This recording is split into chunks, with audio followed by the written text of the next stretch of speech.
भूमि Pednekar Sophia Shekhar बनी है, ईशान खट्टर अविराज सिंह, साक्षी तंवर पद्मजा सिंह, जीनत अमान माजी साहिबा, नौरा फतेही आयशा ढोंढी, मिलिंद सोमन और विहान समत जिसने दिग्विजय सिंह का रोल प्ले किया है। ये इतने ढेर सारे कलाकारों का जो जमघट है एक साथ, जब आप इन्हें एक साथ देखेंगे तो आपको किसी मरघट से कम नहीं लगेगा। सूडो फेमिनिज्म को आगे बढ़ाती हुई एक सीरीज नेटफ्लिक्स पर ड्रॉप हो गई है। न जो आपके अंदर के शैतान को जगाएगी, न राक्षस को जगाएगी, कुछ नहीं ऐसा करेगी। ठीक वैसे ही जैसे पाकिस्तान कि नहीं गांव में कूदा फिर भी इंडिया में कूदा, ठीक वैसे ही ये सीरीज बनाई है प्रीतिश नंदी ने, जो इससे पहले अमेजन पर 4 मोर शॉट्स जो सूडो फेमिनिज्म का एक धमाका था उनके हिसाब से अमेजन पर हग चुके हैं। वहाँ से हगने के पश्चात उन्हें चैन नहीं मिला तो वो नेटफ्लिक्स पर हगने आ गए। उनके लिए एक ही लाइन कि ऐसी कोई जगह नहीं जहाँ पर हमने हगा नहीं। तो 8 मई को नेटफ्लिक्स पर जो ड्रॉप हुई है सीरीज, उसका नाम है रॉयल्स। इसकी कहानी कैसी है, इसके एक्टर्स की एक्टिंग कैसी है, पहले किस पर बात करें, जब तक हम ये सोच कर शुरू करते हैं तब तक हम एक काम करिए, वीडियो लाइक कर दीजिए। लाइक कर दिया, चैनल को सब्सक्राइब कर दीजिए, बेल आइकन दबा दीजिएगा ताकि आपको आने वाले वीडियो का नोटिफिकेशन मिल सके। आइए प्रारंभ करते हैं द रॉयल्स। 8 एपिसोड हैं, 40 मिनट के आसपास के एपिसोड्स हैं। आपके पास अच्छा समय है, आप अच्छे से इसे देख सकते हैं। शानदार कहना चाहिए, एक बवासीर टाइप की दाद खाद खुजली फोड़ा फुंसी, उनसे ऊपर बढ़ के एक बवासीर टाइप की सीरीज बनाई है जिसका नाम उन्होंने दिया है रॉयल्स। रॉयल्स हैं तो कहानी रजवाड़ों की है, रजवाड़ों की कहानी है तो महलों की भी कहानी होगी, महल है तो रंगीनियां भी होंगी। अब इन सबको एक साथ एक जगह पर रख के दिखाना और बताना, यही इस कहानी का सार है भाई। 6 महीने पहले मिलिंद सोमन जो राजा की भूमिका में इसमें है, वो स्वर्ग से हार जाते हैं, अपने पीछे छोड़ जाते हैं एक वसीयत। वसीयत में एग्रीकल्चरल लैंड जिन्नी को मिलती है। नाम है जिन्नी, फिजी, डिग्गी, सैलड, डोंडी, ऐसे ही कुछ नाम है सब। राजाओं के नाम हैं घरेलू, लगता ही नहीं राजा है कि कुकुर हैं।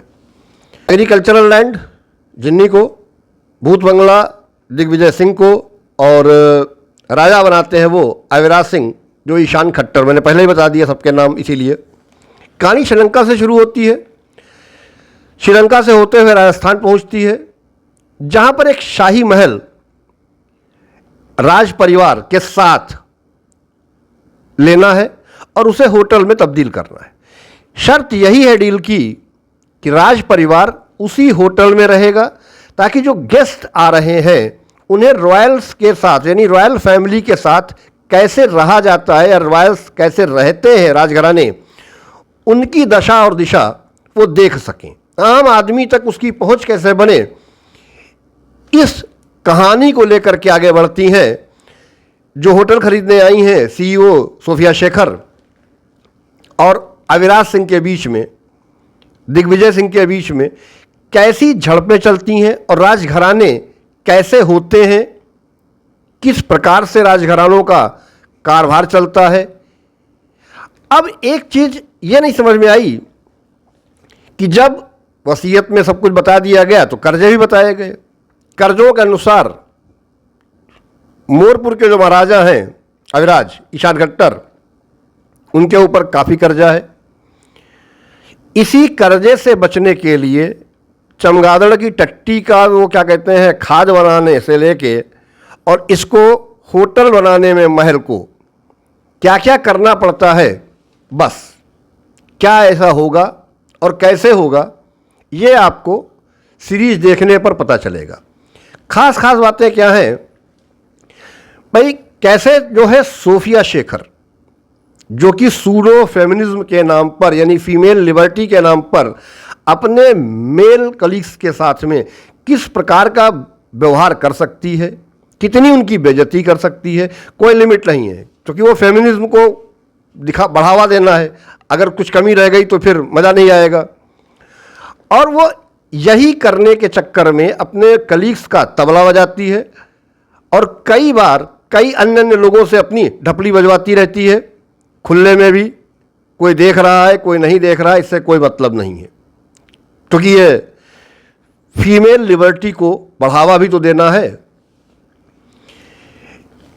सूडो फेमिनिज्म के नाम पर जो कुछ भी परोसा है, ठीक वैसे ही कि जैसे वेज बिरयानी का ऑर्डर दिया जाए और बदले में आपको मिले मूंग दाल खिचड़ी। 80 साल की बुढ़िया जीनत अमान साक्षी को समझाती है कि तुम विधवा हो, मुर्दा नहीं हो। अगर तुम्हारे अंदर अभी भी जवानी की रंगरलियां बनाने का मन है, जो अभी ताज़ा ताज़ा 6 महीने पहले विधवा हुई है, उसको ये समझाया जा रहा है सूडो फेमिनिस्ट के नाम पर कि तो तुम कुछ कर सकती हो। तो फिर साक्षी भी पहले चंकी, फिर मंकी, फिर चंकी। चंकी, अरे चंकी पांडे उस महल में एक शूटिंग के लिए आते हैं और मोरपुर की महारानी को बजाते हैं। महारानी रुकती नहीं यहाँ पर हैं। महारानी अपने बेटे की शादी जो ढोंडी के राजा हैं उनकी बेटी से करवाना चाहती हैं, उनसे मिलने जाती हैं। शादी की बात छोड़ के अपनी रंगरलियां मनाती हैं, एक नहीं 2 बार, और फिर चली जाती हैं। सूडो फेमिनिस्ट के नाम पर वास्तविकता में इस लेवल का जो परोसा गया है, शानदार। अब यही ढोंडी के महाराजा जिन्होंने अभी मोरपुर की महारानी को बजाया था, बारे तो उनकी बेटी राजकुमारी ढोंडी हैं, नोरा फतेही। उनकी शादी ईशान खट्टर से होनी है। नोरा फतेही ने अपना सब कुछ बड़ा तो कर लिया, लेकिन डांस के अलावा वो कुछ बड़ा कर नहीं पाई। मैं अभी भी कहता हूं कि नोरा जी, डांस पर ध्यान दीजिए, फोकस ऑन योर डांस। कहीं ऐसा ना हो कि एक्टिंग के चक्कर में डांस की दुकान भी बंद हो जाए तो लेने के देने पड़ जाएंगे। भूमि पेडनेकर, सोफिया शेखर, गजब। सूडो फेमिनिस्ट के नाम पर, मतलब आप कपड़ों का सेंस देख लीजिए कि कैसे कपड़े पहनाए गए हैं। बाहर से ही पता चलता है कि अंदर कुछ नहीं पहना गया है। खैर, ये लिबर्टी है उनकी, फीमेल लिबर्टी है, उसके पर वो चाहे जो पहने जो ना पहने, इच्छा है उनकी। और एक्टिंग इतनी शानदार है कि अगर मुंह टेढ़ा ना करे तो पता नहीं चलता है खुद बोल रही है कि पीछे से कोई भोंपू लगा हुआ है। एक्सप्रेशन लेस चेहरा, प्लास्टिक फेस प्योरली, और इतना कटवा के छटवा के घटा के भी एक्टिंग में कुछ ना उखड़ा। अभी अर्जुन कपूर के साथ इनकी एक मूवी आ चुकी है, वहां फ्लॉप, और यहां तो सुपर डुपर फ्लॉप।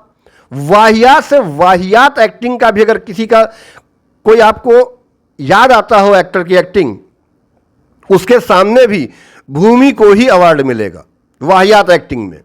अब बात करते हैं ईशान खट्टर की, अविराज सिंह, जिनका नाम प्यार से फिज्जी रखा गया है।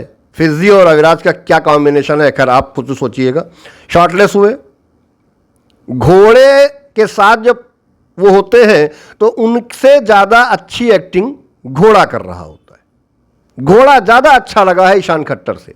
डांस अच्छा किया ईशान खट्टर ने, नूरा के साथ भी, अरे वो नोरा के साथ भी और भूमि के साथ भी। बट डांस में तो उनकी चर्चा होती है, अपने भाई से तुलना होती है उनकी। डेनो मारियो सैलड, ये भी एक राजा है भाई। नाम देखिए, मैंने कहा ना कि सैलड, सलाउद्दीन। एक्टिंग उसे तब भी नहीं आती थी, कुछ साल का गैप लिया उसके बाद भी नहीं आती है। इससे कई गुना ज़्यादा अच्छा ये एम्पायर में लगा है, जहां वो बाबर की पेलता है अच्छे से। उस सीरीज में बहुत शानदार एक्टिंग की है वहां पर, लेकिन यहां तो वाहियात ही कहेंगे। सीरीज में फेमिनिज्म के नाम पर जो परोसा है भाई, वो भी किसी एंगल से प्रॉपर नहीं लगा है। एक ही शब्द यार एक ही चीज़ कही जाएगी कि सीरीज हर मौके पर है चूकी, अहंगरी लड़कियां रह गई भूखी की भूखी। अगर सीरीज की कहानी और उसके प्लॉट एक दूसरे से मैच ही नहीं कर रहे हों, राजस्थान की कहानी है, राजस्थान के महल है, राजस्थान का परिवेश गायब, राजस्थान की लैंग्वेज गायब, तो जब उसकी मूल आत्मा को ही तुम निकाल दोगे तो उसमें बचेगा क्या? मैं आपको, अगर आप उसी तरीके का देखना चाहते हैं, ये एडल्ट कंटेंट ही मानता हूं मैं इसको भी, अगर ऐसा ही देखना चाहते हो तो मैं आपको नेटफ्लिक्स पर एक सीरीज जो है अवेलेबल है उसको सजेस्ट करता हूं, the beauty in black. Bar dancers की कहानी है, दो माफिया ग्रुप्स हैं, उनके और बार डांसर्स के बीच में क्या चल रहा है, फुल ऑन मोड है इसका, गाली गलौज का, नंगापन, फूहड़ता, लेकिन हर एपिसोड में एक से दो डायलॉग ऐसे हैं जो आपको कुछ ना कुछ सिखा जाते हैं, बता जाते हैं, जीवन का ज्ञान दे जाते हैं। गालियां अपनी जगह पर हैं, क्योंकि वो कहानी ही ऐसी है कि बिना गालियों के वो बन ही नहीं सकती थी। तो ब्यूटी इन ब्लैक आप देख सकते हैं, 16 एपिसोड आ चुके हैं और जो इसका नेक्स्ट सीजन है वो भी ऑफिशियली अनाउंस कर दिया गया है, वो भी आएगा। रॉयल्स कुल मिला के एक बकवास, भौंडी, वाहियात, दो कौड़ी की, आथू टाइप की सीरीज है जिसे देखने से बचें, और अगर देखना ही है कुछ वाहियात से बेहतर तो ब्यूटी इन ब्लैक देख सकते हैं। मेरे इस वीडियो में सिर्फ इतना ही। आपको क्या कहना है? अगर आप हमसे पहले देख चुके थे रॉयल्स, तो आपको रॉयल्स कैसी लगी? क्या कहते हैं आप? मेरे विचारों से सहमत है या नहीं? कमेंट बॉक्स में बताइएगा। मिलते हैं आपसे किसी अन्य वीडियो में, तब तक के लिए